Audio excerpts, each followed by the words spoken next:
요한 1서 2장 1절에서 11절까지 우리 한 목소리로 함께 봉독합니다. 나의 자녀들아, 내가 이것을 너희에게 쓰면 너희로 죄를 범하지 않게 하려 함이라. 만일 누가 죄를 범하여도 아버지 앞에서 우리에게 대언자가 있으니 곧 의로우신 예수 그리스도시라. 그는 우리 죄를 위한 화목제물이니 우리만 위할 뿐 아니요 온 세상의 죄를 위하심이라. 우리가 그의 계명을 지키면 이로써 우리가 그를 아는 줄로 알 것이요 그를 아노라 하고 그의 계명을 지키지 아니하는 자는 거짓말하는 자요 진리가 그 속에 있지 아니하되 누구든지 그의 말씀을 지키는 자는 하나님의 사랑이 참으로 그 속에서 온전하게 되었나니 이로써 우리가 그 안에 있는 줄을 아노라. 그의 안에 산다고 하는 자는 그가 행하시는 대로 자기도 행할지니라. 사랑하는 자들아, 내가 새 계명을 너희에게 쓰는 것이 아니라 너희가 처음부터 가진 옛 계명이니 이 옛 계명은 너희가 들은 바 말씀이거니와 다시 내가 너희에게 새 계명을 쓰노니 그에게와 너희에게도 참된 것이라. 이는 어둠이 지나가고 참빛이 벌써 비침이니라. 빛 가운데 있다 하면서 그 형제를 미워하는 자는 지금까지 어둠에 있는 자요 그의 형제를 사랑하는 자는 빛 가운데 거하여 자기 속에 거리낌이 없으나 그의 형제를 미워하는 자는 어둠에 있고 또 어둠에 행하며 갈 곳을 알지 못하나니 이는 그 어둠이 그의 눈을 멀게 하였음이라. 아멘. 할렐루야. 하나님의 은혜가 오늘 새벽에 하루의 첫 시간을 주 앞에 드리는 우리 믿음의 가족들에게 함께 하시기를 예수님의 이름으로 축원합니다. 오늘 말씀은 그리스도께서 어떠한 분인지 또한 예수 그리스도께서 주신 이 새 계명이 무엇인지 오늘 함께 말씀을 나눕니다. 신앙인은 빛 대신 하나님의 자녀로서 빛의 길을 걸어가는 사람들입니다. 그런데 그 길을 걸어가는 것을 늘 방해하는 것이 있죠. 1절 말씀에 보면은 나의 자녀들아, 내가 이것을 너에게 쓰면 너희로 죄를 범하지 않게 하려 함이라. 만일 누가 죄를 범하여도 아버지 앞에서 우리에게 대언자가 있으니 곧 의로우신 예수 그리스도시라. 이렇게 말씀을 합니다. 이 말씀을 쓴 목적이 무엇인가 하게 될 때에 너희로 죄를 범하지 않게 하려는 것, 이렇게 말씀을 하죠. 죄를 범하면 이 빛 대신 하나님과 함께 할 수 없기 때문에 그렇습니다. 죄는 엄청난 짐입니다. 우리에게 가장 무거운 짐이죠. 옷으로 오늘은 표현하고 있습니다. 우리가 그것을 벗어버려야 하나님과 함께 할 수 있고 하나님을 따를 수 있습니다. 그런데 우리가 이 죄를 완전히 범하지 않고 살 수 있는 방법이 없습니다. 신앙인이 되었다는 것은 완전히 죄를 범하지 않는 사람이 되었다는 것이 아니라 이 구원자를 자신의 주인으로 받아들였다는 그런 의미가 되는 것이죠. 그래서 우리가 예수님을 믿고 이제는 죄를 범하지 않는 자가 되었다라고 가르치면은 이 잘못된 겁니다. 구원자를 주인으로 삼은 거죠. 우리는 신앙인이 되었어도 여전히 아직 연약하여서 이 죄를 범하며 살아갑니다. 그러면 우리는 영원히 하나님과 함께 할 수 없는 것인가? 그것이 아니라는 거죠. 죄를 가지고 하나님 앞에 나갈 수는 없습니다.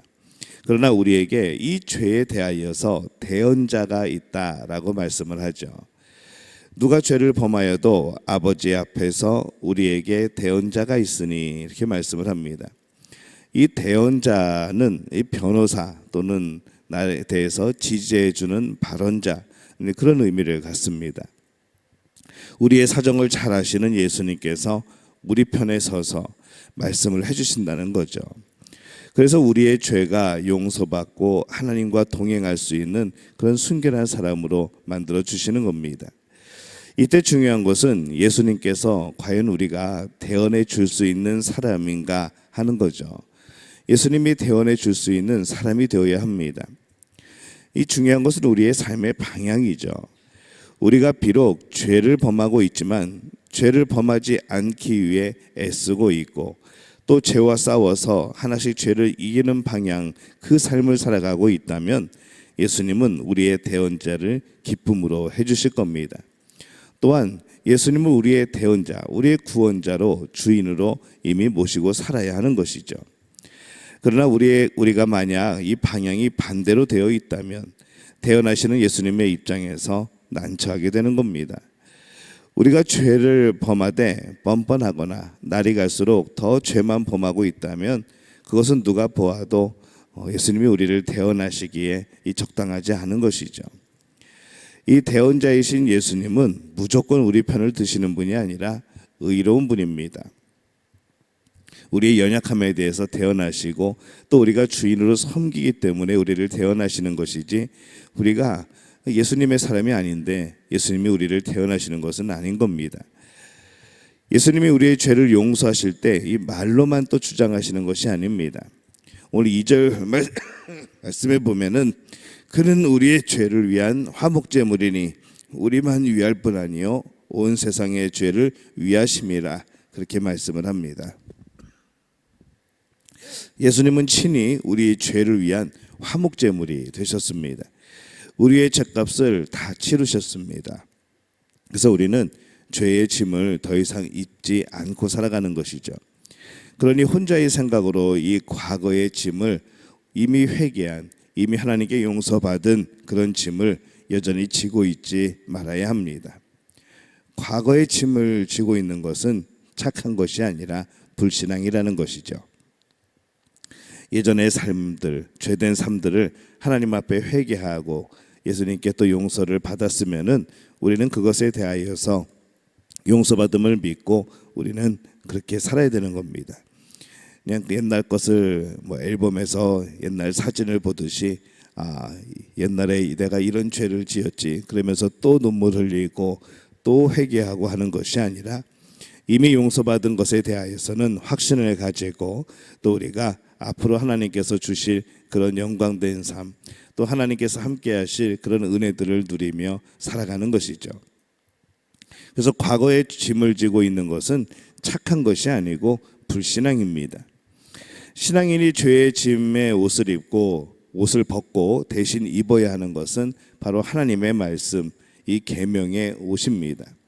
그래서 5절 말씀에 보면은 누구든지 그의 말씀을 지키는 자는 하나님의 사랑이 참으로 그 속에서 온전하게 되었나니 이로써 우리가 그의 안에 있는 줄을 아노라, 이렇게 말씀을 합니다.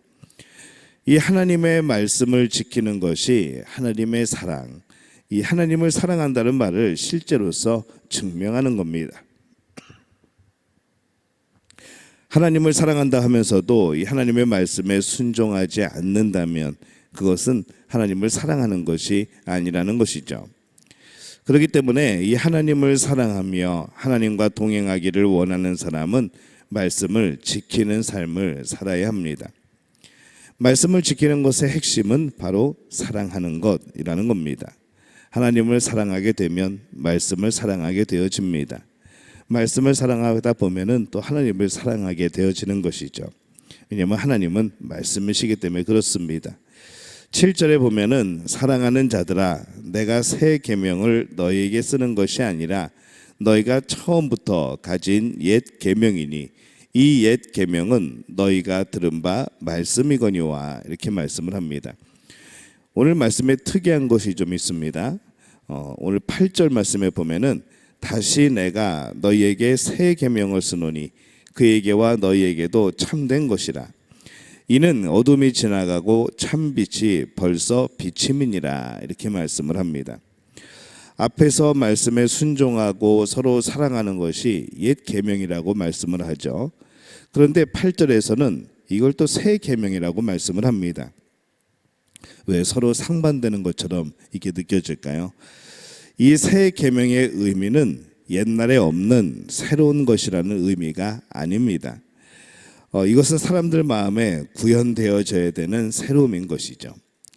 예전에 하나님께서 주신 말씀이 오늘날 새롭게 우리에게 또 적용이 되어지고 오늘 또 그 말씀을 새롭게 붙들고 내 마음을 새롭게 하여 지키고 살아가는 것, 바로 그래서 이 새 계명이라는 그런 표현을 씁니다.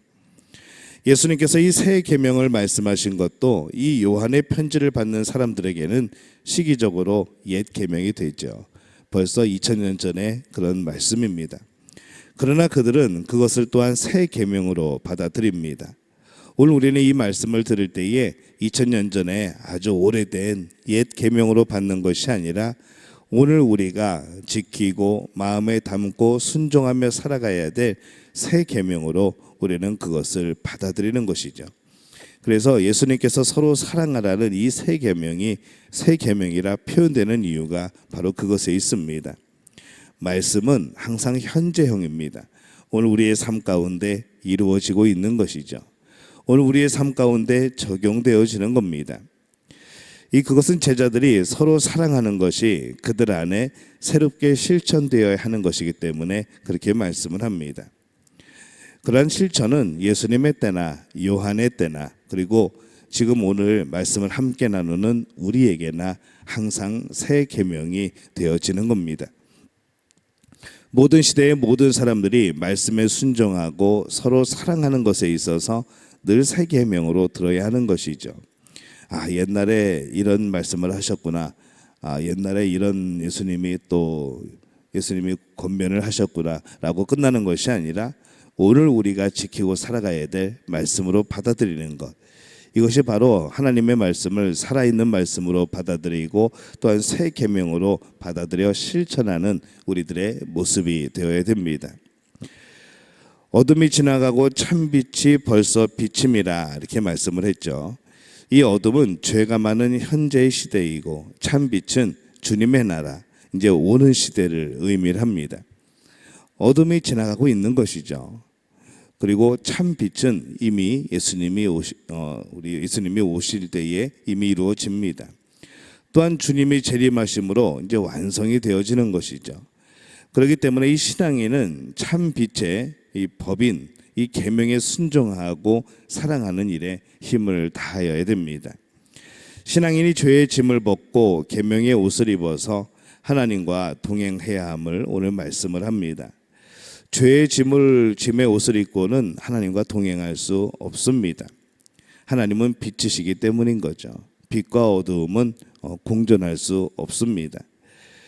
옷 없이 하나님과 동행하려는 것도 사실 죄의 짐의 옷을 입은 것이죠. 그래서 우리가 이 죄의 짐의 옷에 짓눌리지 않도록 예수님께서 우리를 대속하셨고 또 우리를 중보하시고 또 우리를 대언하고 계십니다. 그런 놀라운 일이 일어났고 지금도 우리에게 일어나고 있죠. 우리의 죄에 대해서 예수님은 항상 용서해 주시고 또 우리의 고백을 원하시는 겁니다.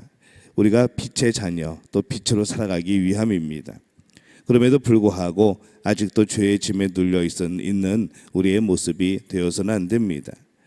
이제 죄의 짐의 옷을 벗어버리고 하나님의 말씀, 이 말씀의 계명의 옷을 입는 우리들이 되어주시기를 바랍니다.